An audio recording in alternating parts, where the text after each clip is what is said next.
Bismillahirrahmanirrahim. Assalamualaikum warahmatullahi wabarakatuh. Alhamdulillahirabbil alamin hamdan katsiran kama amara asyhadu alla ilaha illallah wa asyhadu anna Muhammadan abduhu wa rasuluh. Allahumma sholli wa sallim wa barik ala sayyidina Muhammadin wa ala ali sayyidina Muhammad. Wa qala Allahu ta'ala fi kitabil karim a'udzu billahi minasyaitonir rajim.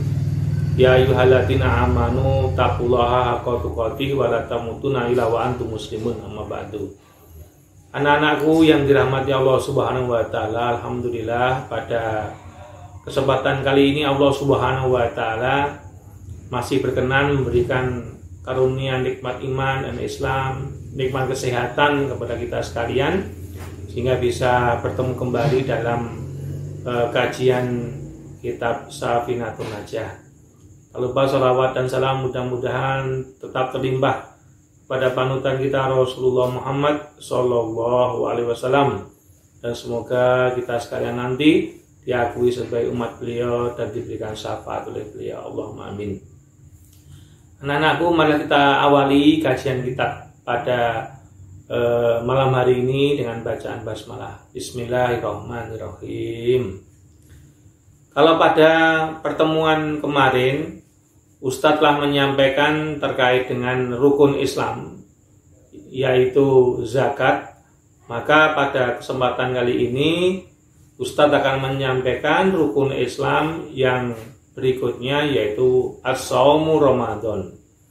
As-shaumu Ramadan, yaitu mengerjakan puasa di bulan Ramadan. Kita mengetahui bahwasanya puasa itu ada dua. Yang pertama puasa wajib. Puasa wajib itu terdiri dari puasa Ramadan, ya. Kemudian puasa nazar, ya. Puasa nazar, kalau kita ini bernazar, berjanji, ya, maka kita wajib memenuhi puasa itu, ya. Dan yang berikutnya adalah puasa sunnah. Contohnya puasa sunnah itu banyak, diantaranya puasa Senin Kemis, puasa Yaumul Bid, hari putih, setiap tanggal 13, 14, 15 penanggalan Hijriah, kemudian juga puasa Daud, kemudian juga puasa sunnah yang lain seperti puasa Syawal, puasa Arafah, puasa Asyura dan sebagainya. Tentu saja puasa Ramadan ini menjadi suatu yang istimewa, karena puasa Ramadan ini langsung diwajibkan, diperintahkan Allah kepada kita langsung dalam Al-Quran surah Al-Baqarah ayat 183. Ya ayyuhalladzina amanu kutiba alaikumusiyam kama kutiba alal ladzina min qablikum la'allakum tattaqun. Orang-orang beriman, diwajibkan kepada kamu sekalian mengerjakan puasa Ramadan sebagaimana yang telah diwajibkan kepada umat-umat sebelum kamu, agar kamu sekalian menjadi orang-orang yang bertakwa. Nah, tentu ada syaratnya puasa Ramadan dikerjakan, diantaranya adalah kita beragama Islam dan kita sudah balik. Nah, untuk itu Ustadz yakin bahwa kamu sekalian juga mengerjakan puasa Ramadan. Oleh karena itu kita perlu mengetahui apa hikmah ataupun apa pentingnya puasa itu bagi orang Islam. Itu karena ketika Allah mewajibkan sesuatu kepada kita, tentu kita yakin ada kebaikan-kebaikan yang terkandung di dalam apa yang diperintahkan oleh Allah itu, ya, termasuk puasa Ramadan. Puasa Ramadan ini memiliki banyak hikmahnya atau urgensinya. Di antara urgensi atau pentingnya itu urgensi di dalam pembinaan jiwa manusia, ya, atau rohani manusia. Karena kita mengetahui tidak hanya badan yang perlu kita rawat, kita jaga, maka rohani pun juga perlu kita rawat dan kita jaga. Puasa adalah sarana untuk merawat dan menjaga rohani kita, agar kita senantiasa dalam bimbingan Allah Subhanahu wa Ta'ala. Apa urgensinya puasa dari sisi rohani atau batin manusia itu? Yang pertama, bahwa puasa itu mampu mensucikan jiwa manusia. Istilahnya puasa itu merupakan sarana untuk tazkiyatun nufus. Puasa itu untuk membersihkan jiwa manusia. Kita ingat, di dalam diri manusia Allah Subhanahu wa Ta'ala berikan kepadanya hati. Ya, ketika kita berbuat maksiat, maka hati ini menjadi ada nuktah hitam. Maka ketika nuktah hitam itu memenuhi hati karena perbuatan maksiat atau perbuatan dosa yang kita kerjakan, maka akhirnya hati itu menjadi kusam. Jiwa itu menjadi beku sehingga tidak bisa menerima kebenaran dari Allah Subhanahu wa Ta'ala. Oleh karena itu, selama kita mengerjakan puasa, kita dididik oleh Allah Subhanahu wa Ta'ala agar mampu meninggalkan segala bentuk perbuatan dosa. Ya, juga kita dituntut oleh Allah untuk mampu memperbanyak mengerjakan perintah-perintah Allah, ya, menjauhi apa yang dilarang oleh Allah, kemudian meningkatkan ibadah kepada Allah Subhanahu wa Ta'ala. Ya, sehingga waktu-waktu kita selama kita mengerjakan puasa di bulan Ramadan itu betul-betul untuk tujuan taat kepada Allah. Ya, karena ketika sebagaimana kata Ibnu Qayyim al-Jauziyah, ya, sibukkanlah dirimu dengan taat kepada Allah. Barang siapa yang dirinya tidak menyibukkan dengan ketaatan kepada Allah, pasti dia akan menyibukkan waktunya untuk bermaksiat kepada Allah Subhanahu wa Ta'ala. Sehingga dengan puasa itu jiwa manusia menjadi tercerahkan, karena dia orang yang paling antusias mengerjakan ketaatan, orang yang paling disiplin untuk menjauhi semua yang dilarang dan meningkatkan ibadahnya kepada Allah Subhanahu wa Ta'ala. Itu sehingga jiwanya menjadi jiwa yang tenang atau nafsul mutmainah, jiwa yang tenang, jiwa yang tidak mudah terombang-ambing oleh situasi dan kondisi itu. Kemudian anak-anakku, urgensinya puasa yang kedua adalah puasa itu mampu mengangkat unsur rohani di atas unsur materi pada diri manusia. Jadi dalam diri manusia itu kan ada unsur rohani, ada unsur materi. Unsur rohani itu adalah ruh yang ada pada jiwa manusia itu, dan unsur materi itu adalah badan yang ada pada manusia ini. Nah, selama berpuasa kita berupaya untuk menjadikan rohani atau ruh manusia itu lebih tinggi, ya, dibandingkan dengan unsur badan. Karena pada waktu kita berpuasa, kita diajak oleh Allah Subhanahu wa Ta'ala untuk melakukan banyak amal-amal kebaikan, banyak membaca Al-Quran, kemudian banyak berzikir, ya, banyak bersedekah, ya, kemudian banyak mengerjakan sholat dan banyak mengerjakan amal-amal soleh, ya, yang lainnya. Selama Ramadan kita mengisi itu seperti itu, sehingga rohani kita itu berada di atas badan kita ini. Karena kalau binatang kan tidak, binatang itu kan badannya itu kan di atas nyawanya, sehingga binatang itu dalam kehidupannya yang dikejar hanya memenuhi tuntutan badan, seperti makan, minum, tidur, seperti itu. Ya, lah manusia tidak boleh seperti binatang. Ya, memang kita boleh makan, kita boleh minum, tapi makan dan minumnya harus teratur. Makan dan minumnya harus yang halal, harus yang baik, ya. Kan seperti itu. Hanya betul-betul ketika manusia itu rohaninya, ya, mampu mengendalikan jasmaninya kedudukan manusia itu lebih tinggi dari kedudukan malaikat. Itu. Karena malaikat itu senantiasa berada dalam ketaatan Allah wajar karena tidak memiliki nafsu. Ya, sehingga malaikat itu terus berada dalam kebaikan. Tapi kalau manusia itu kan ada rohani, ada jasmani, ya, di mana dalam jasmani manusia itu yang paling dominan adalah nafsu tadi. Sehingga dengan rohani itu diharapkan rohani itu mampu mengendalikan hawa nafsu. Sehingga manusia itu ketika mampu mengendalikan hawa nafsunya, ya, dengan puasanya itu, ya, maka derajatnya lebih tinggi daripada derajatnya malaikat. Itu. Nah, ini. Kemudian yang ketiga, bahwa puasa itu mendidik kemauan untuk beramal dalam ketaatan. Jadi selama berpuasa, ya, kita dididik oleh Allah Subhanahu wa Ta'ala mampu melakukan berbagai macam amal kebaikan. Karena memang Allah Subhanahu wa Ta'ala menjanjikan, ya, pahala yang berlimpah, ya, kemudian pengampunan atas segala dosa-dosa yang kita kerjakan, ya kan?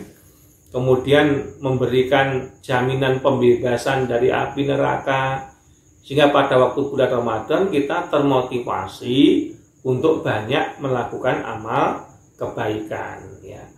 Nah, coba kita renungkan anak-anakku, ya, kalau seperti sekarang ini kita kan kadang-kadang sholat tahajudnya mungkin sepekan sekali ataupun dua kali dalam sepekan.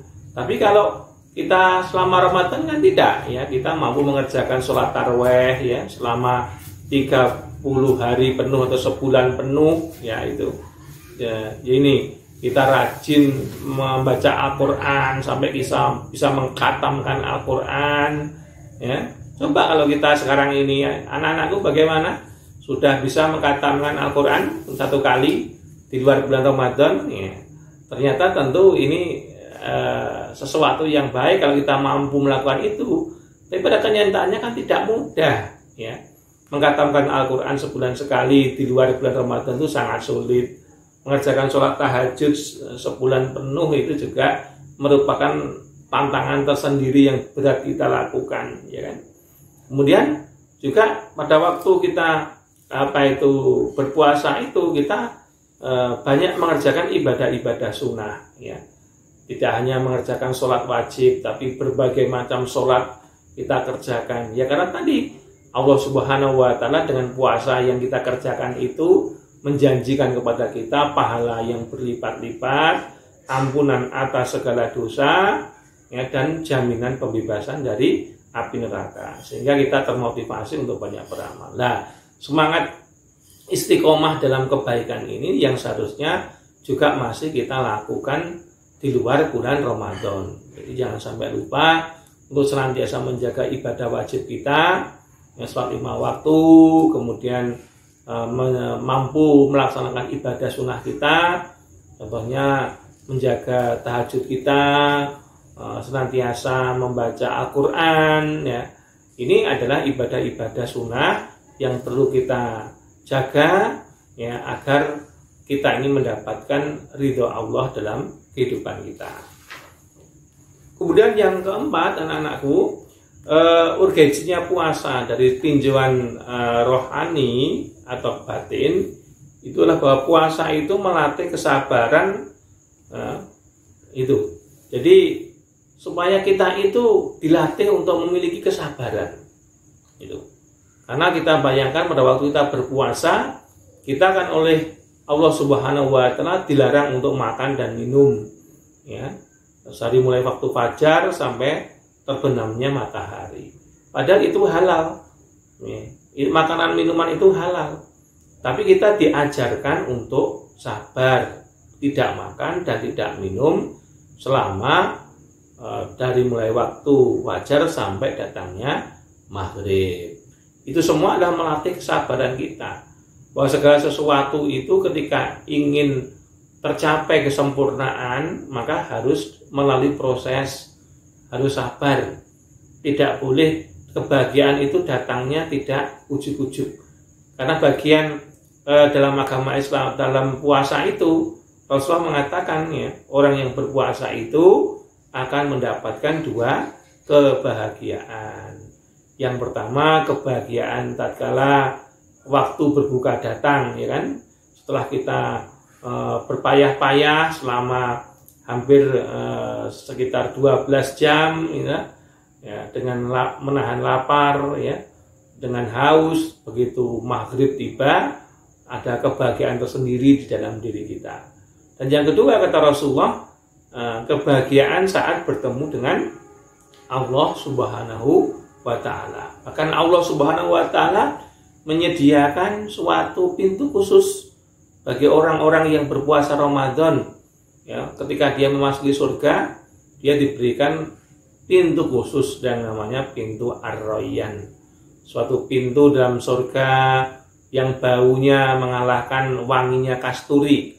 Hanya diperbolehkan untuk memasuki pintu itu orang-orang yang mengerjakan puasa. Nah, itulah kita. Tapi untuk menuju ke sana kita harus sabar dulu. Kita harus sabar. Setiap tahun kita dipertemukan Allah dengan Ramadan, agar kesabaran itu lekat dalam diri kita. Itu kan. Samping itu kita pun diberikan tuntunan untuk memperbanyak puasa sunnah sebagai upaya kita untuk meningkatkan derajat kita di hadapan Allah Subhanahu wa Ta'ala. Kemudian yang berikutnya adalah bahwa puasa itu mampu menekan gejolak nafsu, ya kan? Yaitu ini. Rasulullah berpesan kepada para pemuda, wahai para pemuda, jika kamu mampu, hendaklah kamu segera nikah. Tapi apabila tidak mampu, maka hendaklah kamu berpuasa. Karena dengan puasa itu mampu menundukkan pandangan dan menjaga kehormatanmu. Nah, ini ya, karena banyak sekali kita menyaksikan hari ini ya di berbagai macam pemberitaan televisi atau pemberitaan di medsos ya, banyak kasus penyimpangan dalam pergaulan ya, sampai timbulnya kehamilan di luar nikah ya. Masih sekolah itu harus berhenti dari sekolahnya karena terjebak dalam pergaulan bebas sampai hamil di luar nikah ya. Itu terjadi karena pada dirinya tidak ada suatu keinginan untuk meredam gejolak hawa nafsu ya. Makanya apabila kita yang sudah menginjak balik seperti ini ya, dan timbul suatu libido kita itu timbul ya, dan keinginan untuk keinginannya kita belum mampu untuk menikah ya, maka Rasulullah menganjurkan kepada kita untuk memperbanyak mengerjakan puasa ini. Bahkan kalau ada lihat orang-orang besar seperti almarhum Profesor Dr. B.J. Habibie, presiden kita, yang beberapa anak-anak, nah ini, itu adalah sosok orang yang semenjak beliau di SMA ya, sampai beliau menjadi orang besar, itulah orang yang rajin mengerjakan puasa Senin dan Kamis itu.